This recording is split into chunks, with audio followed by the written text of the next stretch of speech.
Hi అండి, అందరికీ నమస్కారం. Welcome back to my YouTube channel. So ఈరోజు మన వీడియోలో వచ్చేసి జీడిఎస్ రిక్రూట్మెంట్ 2024 షెడ్యూల్ 2కి సంబంధించి కొన్ని ఇంపార్టెంట్ అప్డేట్స్ అయితే ఎక్స్ప్లెయిన్ చేస్తాను.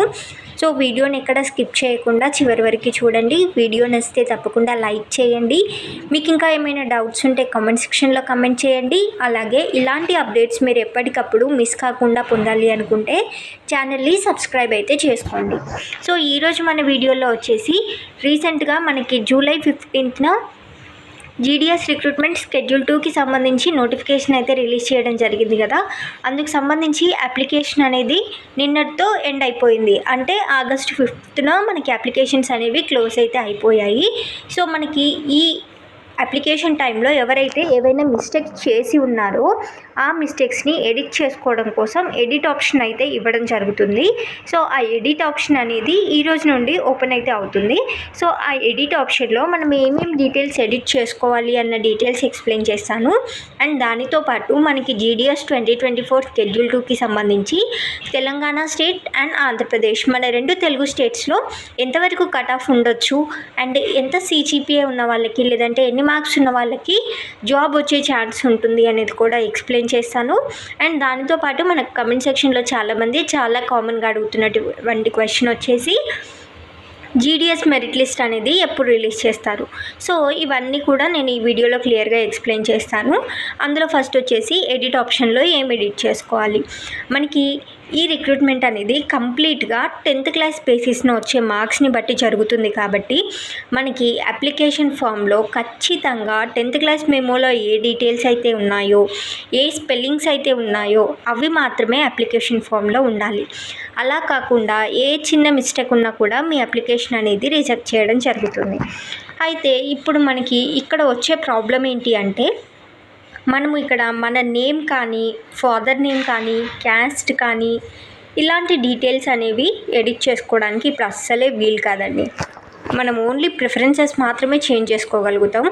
అలాగే మనకి ఏవైనా ఇంకా చిన్న చిన్న ఉంటాయి కదా డివిజన్స్, అంటే మీరు డాక్యుమెంట్ వెరిఫికేషన్ ఎక్కడ చేసుకోవాలనుకుంటున్నారు అలాంటి డీటెయిల్స్ మాత్రమే ఎడిట్ చేసుకోగలుగుతాం. కానీ ఇది ఏదైతే మనకి రిజిస్ట్రేషన్ నెంబర్ ఉంటుందో, ఫోటో ఉంటుందో, సైన్ ఉంటుందో ఇలాంటి డీటెయిల్స్ అయితే చేంజ్ చేయడం అస్సలు వీలు కాదు. సో మనకి కమెంట్ సెక్షన్లో ఒక సిస్టర్ కమెంట్ చేశారు, నేను 2 అప్లికేషన్ ఫామ్స్ సబ్మిట్ చేశాను. ఒక దాంట్లో మా ఫాదర్ డీటెయిల్స్ ఇచ్చాను మర్చిపోయి, ఇంకో దాంట్లో నా అప్లికేషన్ సబ్మిట్ చేశాను. ఇప్పుడు ఇంకొకటి డిలీట్ చేయాలంటే ఎలా డిలీట్ చేయాలి అనేసి అడుగుతున్నారు. సో అలా వన్స్ మనం అప్లికేషన్ ఫామ్ సబ్మిట్ చేసిన తర్వాత అప్లికేషన్ని డిలీట్ చేయడం అనేది ఏది ఉండదు. మీకు ఖచ్చితంగా మీ మార్క్స్ని బేస్ చేసుకొని సెలెక్ట్ అయితే సెలెక్షన్ లిస్ట్లో మీ నేమ్ వస్తుంది. ఇన్ కేస్ రాంగ్ డీటెయిల్స్ ఉన్నాయి అనుకున్నా, లేదంటే మార్క్స్ తక్కువ రిజెక్ట్ అయితే అవ్వడం జరుగుతుంది. వన్స్ మీరు సెలెక్ట్ అయ్యాం కదా అనేసి డాక్యుమెంట్ వెరిఫికేషన్కి వెళ్ళారనుకోండి, అక్కడ ఖచ్చితంగా డీటెయిల్స్ అనేవి వెరిఫై చేయడం జరుగుతుంది. అక్కడైనా రిజెక్ట్ చేస్తారు. కాబట్టి మీరు ముఖ్యంగా గుర్తుపెట్టుకోవాల్సింది ఏంటి అంటే, మనం అప్లికేషన్ టైంలోనే అలాగే రిజిస్ట్రేషన్ టైంలోనే మ్యాక్సిమం ఎటువంటి మిస్టేక్స్ అయితే చేయకుండా ఉండాలి. బట్ ఏవైనా చిన్న చిన్న ప్రిఫరెన్సెస్ అలాంటివి చేంజ్ చేసుకోవాలి అనుకున్నప్పుడు మాత్రమే ఈ ఎడిట్ ఆప్షన్ అనేది మనకైతే యూజ్ అవుతుంది. సో ఈ డీటెయిల్స్ అనేవి మీకు చాలా క్లియర్గా అర్థమవుతున్నాయి అనేసి అనుకుంటున్నాను. నెక్స్ట్ వచ్చేసి మనకి జీడిఎస్ 2024 కట్ ఆఫ్ ఎంత ఉంటుంది. సో మనకి చాలామందికి తెలిసిన విషయమే, కరోనా కారణంగా ఎంతోమంది క్యాండిడేట్స్కి 10 సిజిపిఏ రావడం, ఆంధ్రప్రదేశ్లో అయితే మార్క్స్ అలాట్ చేశారు కదా. మనకి కరోనా కారణంగా చాలామంది క్యాండిడేట్స్కి ప్రీవియస్ బ్యాచెస్తో కంపేర్ చేస్తే చాలా ఎక్కువ మార్క్స్ అయితే రావడం జరిగింది. సో దీని ప్రకారం అంటే 2023 అలాగే 2022 షెడ్యూల్ 1 షెడ్యూల్ 2 రిజల్ట్స్ కనుక చూసుకున్నట్లయితే మనకి తెలంగాణలో వచ్చేసి మ్యాక్సిమం 10/10. సో 10/10 ఉన్న వాళ్ళకి మాత్రమే సెలెక్ట్ చేసుకోవడం జరిగింది. సో 10/10 అంటే 95% అన్నట్టు. కన్వర్షన్ తెలుసు కదా అందరికీ. మనకి వచ్చిన సిజిపిఏ ఇంటూ 9.5 చేసుకోవాలి. సో 95% వస్తుంది. అంటే మనకి తెలంగాణలో వచ్చేసి మ్యాక్సిమం 95% ఉన్న క్యాండిడేట్స్ మాత్రమే సెలెక్ట్ అయితే అవ్వడం జరుగుతుంది. ఇంకా కాదు, ఏవైనా రిజర్వేషన్ కేటగిరీస్ ఉన్నాయి, పీడబ్ల్యూడి కేటగిరీ కానీ, ఎస్సీ ఎస్టీ కేటగిరీ కానీ, ఇంకా ఎక్కడైనా రీజన్స్లో కాంపిటీషన్ తక్కువ ఉంటే అక్కడ వస్తే 94 లేదంటే 93. అంతకు మించి తక్కువ వచ్చే ఛాన్సెస్ అయితే అస్సలు లేవు. సో ఇదైతే క్లియర్ అయింది కదా. మనకి తెలంగాణ స్టేట్లో మ్యాక్సిమం 95, 94 తప్పితే 93 తప్పితే అంతకన్నా తక్కువ CGPA ఉన్న వాళ్ళకి సెలెక్ట్ చేసుకునే అవకాశం అయితే అస్సలు లేదు. ఇంకా ఆంధ్రప్రదేశ్ విషయానికి వస్తే మనకి ఆంధ్రప్రదేశ్లో మార్క్స్ ఇచ్చారు కదా. మనకి మార్క్స్ చాలామందికి చాలా హై మార్క్స్ అయితే రావడం జరిగింది. సో ఖచ్చితంగా ఆంధ్రప్రదేశ్లో కూడా 100% ఉన్న వాళ్ళకి తప్పితే 99, 98 అంతే. అంతకు మించి తక్కువ ఉన్న వాళ్ళకి వచ్చే అవకాశం అయితే అస్సలు లేదు. సో మీరు హోప్స్ పెట్టుకొని వేరే వాటికి అప్లై చేయకుండా అలా అయితే ఉండకండి. ఇప్పటికే మనకి GDS నుండి ఇంకా 2 నోటిఫికేషన్స్ కూడా రిలీజ్ చేయడం జరిగింది. వాటికి సంబంధించి నేను ఆల్రెడీ వీడియోస్ అయితే చేశాను అండ్ అందుకు సంబంధించిన లింక్స్ కూడా డిస్క్రిప్షన్లో ఇస్తాను. మీరు ఒకసారి చెక్ చేసుకొని వాటికి కూడా అప్లై చేసుకోండి.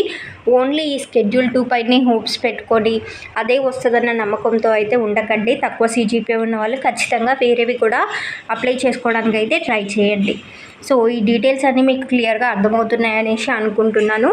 అండ్ నెక్స్ట్ మీకు 10 CGPA ఉన్న వాళ్ళు, అలాగే 100% ఆంధ్రప్రదేశ్లో అయితే 98, 97% ఉన్న వాళ్ళు నెక్స్ట్ త్వరలోనే మెరిట్ లిస్ట్ అయితే రిలీజ్ చేయడం జరుగుతుంది. ఆలోపు మీరు డాక్యుమెంట్స్ అన్నీ అరేంజ్ అయితే చేసుకొని పెట్టుకోవాలి. ఎందుకంటే వన్స్ మనకి మెరిట్ లిస్ట్ రిలీజ్ అయిన తర్వాత చాలా తక్కువ టైం ఉంటుంది డాక్యుమెంట్ వెరిఫికేషన్కి. ఆ టైంలో మీ దగ్గర సరైన డాక్యుమెంట్స్ లేకపోతే మీరు కూడా రిజెక్ట్ అయితే అవ్వడం జరుగుతుంది. కాబట్టి ఖచ్చితంగా డాక్యుమెంట్స్ అయితే అరేంజ్ చేసుకొని పెట్టుకోండి. ఏ డాక్యుమెంట్స్ కావాలి అన్న దానిపైన ఆల్రెడీ మన ఛానల్లో వీడియోస్ ఉన్నాయి. కావాలి అంటే నేను మళ్ళీ సపరేట్గా ఇంకొక వీడియో అయితే చేస్తాను. ఇప్పుడు వచ్చేసి GDS మెరిట్ లిస్ట్ ఎప్పుడు రిలీజ్ చేస్తారు. సో మనకి నిన్నటితోనే అప్లికేషన్స్ కంప్లీట్ అయ్యాయి కదా. ఒక 2 days వరకు మనకి ఎడిట్ ఆప్షన్ అయితే ఓపెన్లో ఉంటుంది. వన్స్ ఎడిట్ ఆప్షన్ కంప్లీట్ అయిన తర్వాత 15 నుంచి 20 days తర్వాత మెరిట్ లిస్ట్ 1 అయితే రిలీజ్ చేయడం జరుగుతుంది. ఈ మెరిట్ లిస్ట్ 1 రిలీజ్ అవ్వగానే నేను తప్పకుండా వీడియోలో ఎక్స్ప్లెయిన్ అయితే చేస్తాను. అందుకు సంబంధించి వీడియో చేస్తాను అండ్ అలాగే అందుకు సంబంధించి PDFs కూడా మన డిస్క్రిప్షన్లో అటాచ్ చేస్తాను. అలాగే సెలెక్ట్ అయిన క్యాండిడేట్స్ అందరికీ మీరు రిజిస్ట్రేషన్ టైంలో ఏదైతే mobile number and mail ID ఇచ్చారో వాటికి మెసేజ్ వస్తుంది, మెయిల్ వస్తుంది. దాన్ని చూసుకొని మీరు డాక్యుమెంట్ వెరిఫికేషన్కి అయితే అటెండ్ అవ్వాల్సి ఉంటుంది. హోప్ ఈ ఇన్ఫర్మేషన్ మీకు యూజ్ అవుతుంది అనుకుంటున్నాను. ఫర్దర్గా ఇంకా ఏమైనా డౌట్స్ ఉంటే మర్చిపోకుండా కామెంట్ అయితే చేయండి. Thank you very much.